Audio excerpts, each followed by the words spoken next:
What's up everyone, today we're going to take a look at the Marvel Legends 2-pack of Mania and Venom Space Knight, or simply known as Space Venom. Shout out to my local toy store, Robo, for getting this early. And as usual, please like, share, comment, subscribe, or even hit the super thanks button on my channel. I do appreciate all engagement. Now let's have a quick look at the box. Up front we have the renders of the two characters. The overall branding is Venom Space Knight. Top of the box we have the Venom logo. And down to the bottom, some product information and a notice about the plastic-free packaging. Down to the side, we have artwork of Mania and Space Venom, probably from two different comics and artists, but just put together just for the sake of this 2-pack. On the back of the box, more renders of the characters, including all the accessories that they come with. Mania already looks a little light because she doesn't look like she comes with anything else. And finally, onto that last side of the box, renders of the characters in the vanilla stance. So of course, after looking at the box, let's now get these guys open.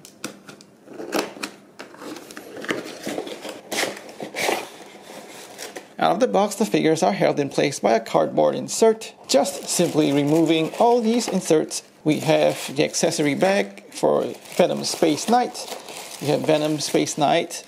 This is what he looks like out of the bag. In the accessory bag, he comes with a couple of arm attachments and of course an alternate head. And finally, we have Mania out of her bag. She comes with no accessories and this is what she looks like. Since Mania comes with 0 accessories, which I do think is borderline unacceptable in this day and age, we're jumping straight into her sculpt. Now she's got a lot of newly sculpted parts, but the base of the body is on that smaller female body mold that we've seen on characters like Jubilee, Valeria from the Franklin and Valeria 2-pack, and other smaller female characters like Magic and X-23 Wolverine. Now despite coming with 0 accessories, I still think this is quite a credible release because this is, I believe, the first time that we're getting double jointed elbows and knees with the pins all concealed on this smaller female body mold. And the great thing about these newly sculpted parts, especially with the lower legs, is that she appears taller and gives this reused smaller female body roll so much more life, to the point that Mania actually looks quite unique, even beside a character with that similar body mold. Her head sculpt is distinctly Mania, especially with the shape of what looks like hair. It's got an asymmetric sculpt with 3 sharp spikes on the right and 1 spike coming down the left side, definitely pointing to that very modern hairstyle in Mania's character's design. Her eyes are sculpted and also nicely and sharply painted in white. No bleeding whatsoever, so that's really good work, even for a simple paint scheme. Her torso is what we've seen before on this smaller female body mold, but now it's got the Venom logo really sharply painted on. You can see how the legs clearly extend on the side of the torso, and there's really not much bleeding. Very distinct separation between the white paint and the black plastic. She's got a slinky black plastic belt over here with silver paint for the spikes. Again, very nicely painted because you can see how the silver paint goes all the way down the spike to where it attaches to the belt. So it's very clean and very neat. Moving on to her arms. More black plastic, but I do appreciate the new sculpting with the concealed pins on the double hinged elbow and the forearm with all that symbiotic spikes coming out of it. Very nice texture that really contrasts against the smoother texture on the rest of the body. The forearm also has a nice splash of dark glittery purple paint. I do wish the paint was a little lighter and stood out more against the black, but this is still a nice subtle touch. Her wrist bracelets are also cast in a black plastic with similarly nice and sharp silver paint for the spikes, just like what we've seen on the belt. So once again, very good work. And finally, she's got some huge hands with claws sculpted on, and as well as a little sort of pad on the back to show off more of that unique sculpting in the figure's hands. The two hands are dissimilar, just as her forearms are also different on each side. So no complaints about the sculpting of the hands. I do like that they're not similar, so it gives the figure a more organic look, but we really should have had some alternate hands like fists. Now moving on to the rest of the body, it's more black plastic on the smooth sculpt. And once again we come down to her lower legs where the sculpting is once again new and unique, with spikes on her knee pads as well as the front of her shins. Once again with that same glittery purple paint, and also the spikes looking different on each side, adding the same organic feel once again. Finally, she's got some chunky black boots with some straps down the sides, as well as a sole pattern on the bottom. So overall, very great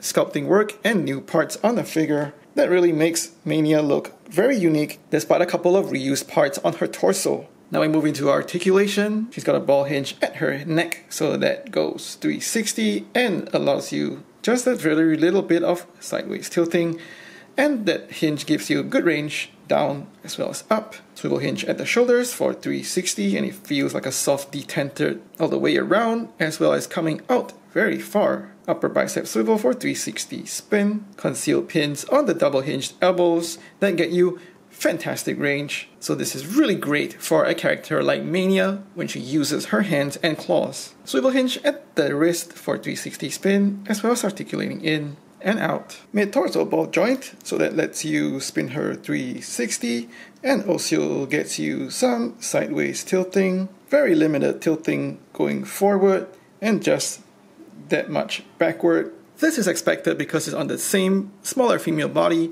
I've done a couple of modifications before. You can check out the tips in the X-Men 3-pack video link that's popping up right now. I'll also follow up with a short video to show you a simple modification for this smaller female body. Now she's got ball joints at her hips, and they do go out quite a good range sideways, and no problems forward and backward. Backwards just slightly hindered by the sculpt of her butt. Upper thigh swivel for 360 spin. Double hinged knees with the pins concealed for excellent range. No swivel at the calf, and that's a slight let down, especially since this whole calf is a new sculpt. And finally at the bottom we have ankle tilt that goes up that much and down quite a good bit. Finally ankle pivot that goes outwards as well as inwards. Mania is for sure quite well sculpted and decently articulated. However, she is let down by that familiar lack of range in that mid-torso ball joint. So despite being in a wide action stance over here, her torso still looks really stiff because there's no range bending forward.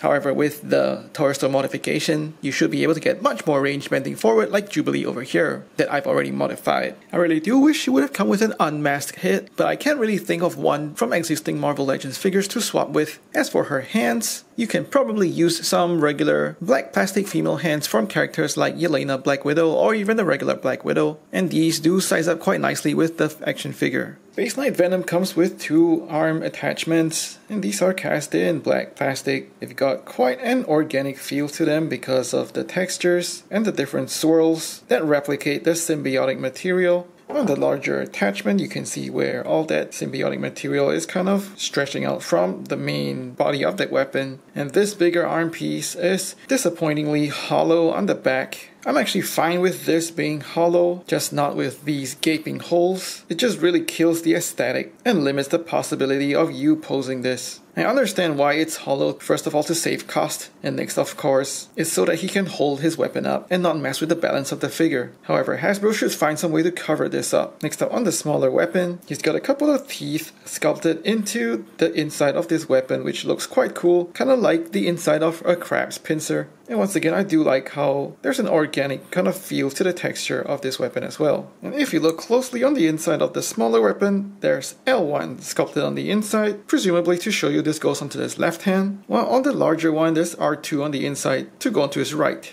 So these weapon attachments clip onto the arms of the figure just fine. Here you have the bigger one on his right arm, and as I explained earlier, with that hollow part on the back of the attachment, it really limits how you can pose this one, because once he's got his arms raised, that ugly hollow portion is just plain to see. But of course we don't have that problem on the attachment on his left arm. And since those weapon attachments simply clip onto the arms, there's no reason why you can't swap them between the 2 arms. However, the larger one now has that hollow portion just staring at you, and that's just really ugly. And for his final accessory, he does come with a phenomenal alternate head. This is cast in a black plastic, just like his default head. However, this one is a little wider, and with the similarly white facial pattern, he's also got those teeth now exposed. Both head sculpts have that yellow for his eyes, painted very sharply, but it's clear to see that the alternate head has got more work put into it thanks to the digital dot matrix printing. There's also more colors, with the pink for his gums and off-white for his teeth, all very neatly and sharply painted on. You can clearly see the separation between the gums and the teeth, and the paint in his teeth is not painted too thickly so that you can see every single one of those teeth sculpted on. So that's really fantastic work.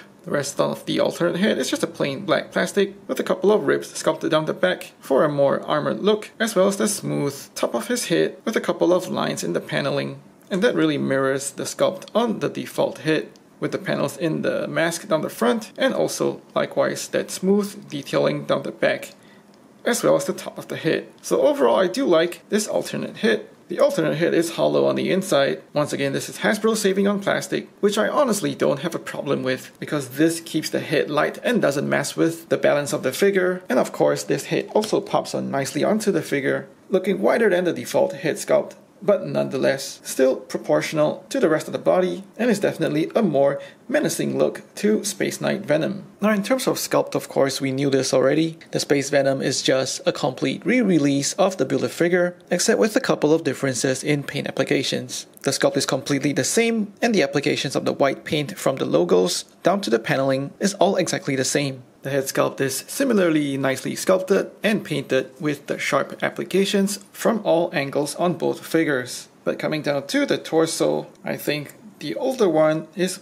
better painted. The white paint is thick and uniform across all the panels and the Venom logo, but on the new one over here, the white paint doesn't seem to be applied thickly enough. You can see a little bit of the black plastic from below the paint. And it's also not uniform, because you can see parts where the white looks brighter, and that's where the paint is applied slightly thicker. We go on to that Guardians logo down the side. The old one's painted in gray, but the new one's painted in a darker sort of blue paint. Paint applications are also the same on his hands, however now there's a white plastic used for that joint on the inside of the wrist. There's also white paint that's applied on the insides of his hands, but this white paint appears to be applied more uniformly compared to the paint applications on his torso. And now down to his legs, it's also the same black plastic with panel detail and a bit of angular armor on his knee pad, and with that same paint applications on the back of his lower legs. Once again, that white paint isn't applied thickly or uniformly enough on the back of his heel as compared to the much nicer and more uniform paint applications on the older Build-A-Figure. For articulation, he's got exactly the same scheme. That means a ball hinge and his neck, so he goes down looking very well as up quite a fair bit, and also getting you that 360 spin. Swivel hinge at the shoulders that feels slightly detented, and it goes all the way around, as well as coming out that far. Upper bicep swivel for 360 spin. Single hinge elbow with the pin still visible, that gets you just about 90 degrees. Swivel hinge at the wrist for 360 spin, as well as articulating in and out. Mid torso hinge for decent forward bend, but not much backwards. Swivel at the waist for 360 spin. Both joints at the hips that come out just that much, and also forward and backward. Upper thigh swivel for 360 spin. Double hinge knees with the pin still visible, and that gives you quite a good range for a big guy. No calf swivel just like the old figure, and there's also ankle tilt that goes up that much and down. And finally, ankle pivot that goes outward as well as inward. Now, besides the sculpted paint, I just want to say that the older Build-A-Figure feels more solid in hand, particularly when you move his arms around, and you can see how solid this feels, staying in place. But on the new figure, with these arms, they do appear to be more shaky, despite having actually some accessories to hold up, like his weapon attachments. So clipping on the new large weapon attachment onto the old Build-A-Figure, you can see that he holds the weapon up pretty nicely, and the weapon does not drop on his arm. However, on the new one, he holds it up just fine if you don't move him, but once you start shaking him, that's when the arm starts dropping. Size-wise, Mania stands at about 5 3/4 of an inch to the top of her head, and that's about 14.5 centimeters. And to the top of the tallest spiked hair on her head, that's about just over 6 inches, or about 15.5 centimeters. While Venom Space Knight stands at about 7.5 inches, and that's about 19 centimeters. For size comparisons, here they are with a couple of cosmic characters, and Space Venom stands at just about the same height as Ronan. And here they are with Null and the group of symbiotes. Space Venom stands about the same height as Riot, but of course he's on a less bulky body, and for sure Mania is the shortest among them all. And here they are with a couple of Venom and Spider-Man action figures. I do wish the purple paint on her armored bits did come out as nicely as the purple on this symbiote Spider-Man. For comparisons with other lines, here they are with some G.I. Joe Classified series and Star Wars Black series. Mania makes up for the lack of accessories with uniquely sculpted and painted armored parts that really elevate the reused smaller female body mold. I quite like the way she turned out. Space Venom is an almost straight re-release with subtle paint differences and a phenomenal alternate hit to make up for the hollow weapon part. Overall, I can recommend this set, and even if you don't want Space Venom, he should be easy enough to sell off due to his demand on the secondary market. Please like and share this video, let me know what you think in the comments below, subscribe to my channel, or even hit that super thanks button. Thanks for watching, take care and stay safe.